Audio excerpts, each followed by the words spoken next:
Assalamualaikum warahmatullahi wabarakatuh. Perkenalkan, nama saya Vito Syaro dari Fakultas Ilmu Komputer dan Program Studi Sistem Informasi dengan mata kuliah Pemodelan Proses Bisnis.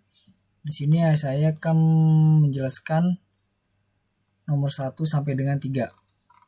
Dan yang pertama adalah soalnya sebutkan dan jelaskan 4 tahap dari model proses bisnis proses life cycle, yaitu introduction atau tahap pengenalan. Tahap pengenalan merupakan sebuah produk baru merupakan tahap yang paling menguras biaya ketika sebuah perusahaan kecil melakukan launching market untuk produk baru ini masih kecil, dan hal ini berarti penjualan masih rendah meskipun lama-kelamaan akan terjadi peningkatan. Yang kedua, tahap pertumbuhan. Tahap pertumbuhan biasanya ditandai dengan pertumbuhan yang kuat dalam penjualan dan memperoleh profit, dan karena perusahaan mulai bisa mendapatkan keuntungan dari segala ekonomi dan dalam proses produksi, profit margin serta jumlah keseluruhan laba akan mengalami peningkatan. Tahap ketiga yaitu adalah tahap kedewasaan. Tahapan ini merupakan di mana pembuat produk akan mendapatkan tantangan untuk menjaga stabilitas pasar yang telah berkembang. Lalu tahap penurunan. Tahap ini merupakan di mana produk mengalami penurunan di mana konsumen mulai jenuh. Dengan kata lain, konsumen sudah pernah membeli produk tersebut.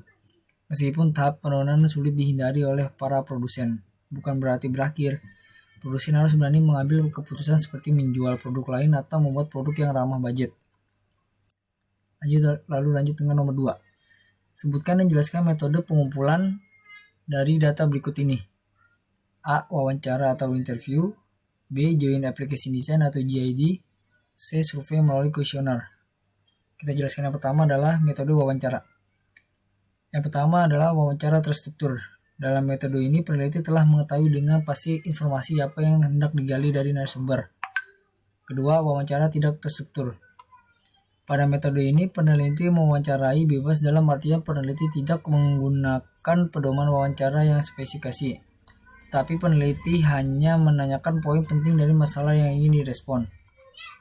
Lalu lanjut dengan Joint Application Design atau JID. Metode ini merupakan suatu kerjasama yang terstruktur antara pemakai informasi dan ahli sistem informasi untuk menentukan dan menjabarkan permintaan pemakai teknik yang dibutuhkan dan di unsur rancang eksternal. Tujuannya adalah untuk memberikan kesempatan kepada user dan manajemen untuk berpartisipasi secara luas dalam siklus pengembangan sistem informasi. Lalu yang ketiga adalah survei dengan kuesioner. Metode ini biasanya memberikan pertanyaan yang sudah disiapkan agar mendapatkan responsif yang diinginkan. Lalu yang terakhir adalah nomor 3.